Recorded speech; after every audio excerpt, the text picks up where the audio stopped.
नमस्कार. आज आपण एका खास ठिकाणावर बोलणार आहोत. सह्याद्रीच्या अगदी जवळ कोल्हापूर जिल्ह्यातला एक तालुका राधानगरी.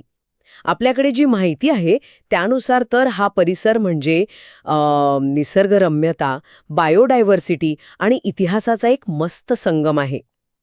तर मग बघूया की राधानगरीला नक्की काय एवढं खास बनवतं. म्हणजे तिथली भौगोलिक रचना कशी आहे, कोणती महत्वाची ठिकाणं आहेत, संस्कृती, लोकांचे राहणीमान आणि सुरुवात एका इंटरेस्टिंग फॅक्टने करूया की महाराष्ट्रातलं पहिलं वन्यजीव अभयारण्य इथे आहे. आणि हो, शाहू महाराजांनी बांधलेलं आहे जुनं धरणसुद्धा. अगदी बरोबर. राधानगरी म्हणजे फक्त सुंदर जागा नाहीये, तर ती पश्चिम घाटाच्या इकोसिस्टीमचा एक खूप महत्वाचा भाग आहे. कोल्हापूरपासून साधारण 55 किलोमीटरवर आहे हा भाग. डोंगराळा आहे आणि भोगावती नदीमुळे आणि हो, भरपूर पावसामुळे वर्षभर हिरवागार असतो. अच्छा, त्यामुळेच जैवविविधता पण टिकून आहे. मग सुरुवात मुख्य आकर्षणांपासूनच करूया का? पहिलं नाव जे समोर येतं ते म्हणजे राधानगरी अभयारण्य. हो, दाजीपूर म्हणूनही ओळखतात त्याला. हो ना, 1958 मध्ये स्थापना झालीये. म्हणजे किती जुनं आहे. जवळजवळ 351 चौरस किलोमीटरमध्ये पसरलंय. महाराष्ट्रातलं पहिलं वाईल्ड लाईफ सँच्युरी. खरंच, त्या काळातला हा विचार खूपच पुढचा होता म्हणायला हवा. आणि याची मुख्य ओळख म्हणजे इथला गवा, म्हणजे इंडियन बायसन. अच्छा, गवा. हो, तो इथला प्रमुख प्राणी आहे. पण त्यासोबतच बिबटे आहेत, अस्वलं आहेत वेगवेगळी, सांबर, भेकरं, तोल्हे आणि पक्षी फुलपाखरू तर असंख्य. वाव. हे सगळं पश्चिम घाट जैवविविधता क्षेत्राचा भाग आहे ना, त्यामुळे अभ्यासक आणि निसर्गप्रेमींसाठी तर हे ठिकाण म्हणजे एक पर्वणीच आहे. नक्कीच, केवळ प्राणीच नाहीत, वनस्पती पण असतीलच की दुर्मिळ. हो, नक्कीच. अनेक दुर्मिळ वनस्पती आणि फुलं पण इथे आहेत. आणि मग दुसरा महत्वाचा पॉइंट म्हणजे राधानगरी धरण. हो, काय दूरदृष्टी होती छत्रपती शाहू महाराजांची. 1900च्या सुरुवातीला भोगावती नदीवर हे धरण बांधलं त्यांनी. अगदी. महाराष्ट्रातल्या जुन्या आणि महत्वाच्या ग्रॅव्हिटी डॅम्सपैकी एक आहे हे. त्या काळात एवढा मोठा प्रकल्प म्हणजे चॅलेंजिंग असणार नक्कीच. निश्चितच. आणि या धरणाचं महत्त्व दुहेरी आहे असं मी म्हणेन. कसं काय? एकतर सिंचनासाठी आणि कोल्हापूर शहराला पिण्याच्या पाण्याचा हा मुख्य सोर्स आहे. त्यामुळे शेतीला आणि लोकांना खूप फायदा झाला. बरोबर.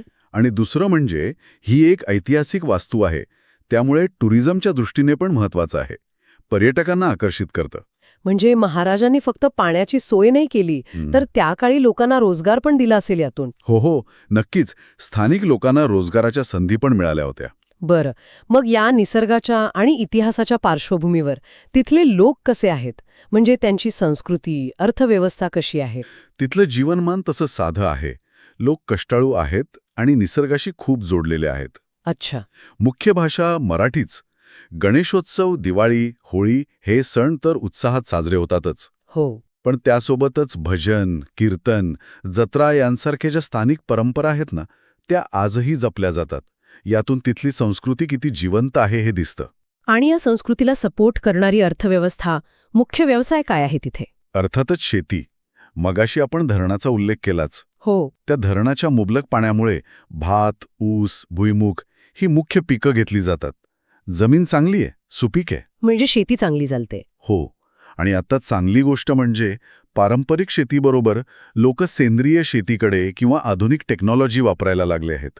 अच्छा, म्हणजे बदल होतोय तिथेही. हो. आणि शेतीसोबत दुग्ध व्यवसाय हा पण अनेकांसाठी महत्वाचा जोडधंदा आहे.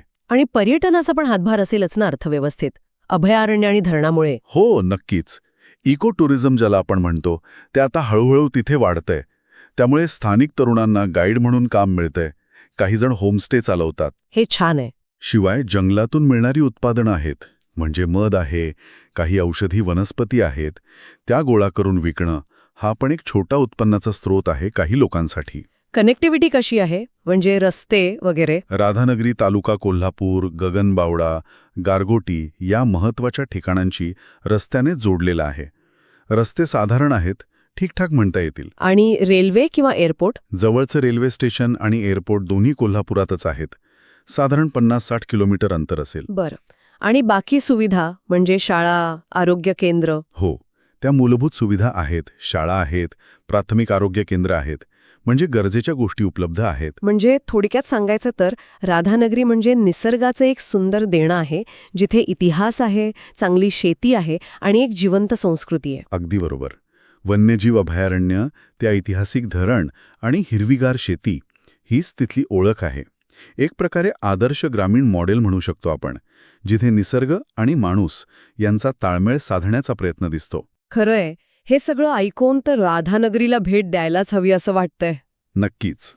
आणि जाता जाता एक विचार मनात येतोय. श्रोत्यांनी पण यावर विचार करावा काय? की ज्या प्रकारे आता तिथे इको टुरिझम आणि आधुनिक शेतीवर भर दिला जातोय, त्याचा पुढे जाऊन तिथल्या पर्यावरणावर काय परिणाम होईल. म्हणजे विकास आणि संवर्धन यांच्यातला जो एक नाजूक बॅलन्स असतो, तो कसा साधला जाईल, हा एक महत्त्वाचा प्रश्न आहे. बरोबर. विचार करण्यासारखा मुद्दा आहे हा, नक्कीच.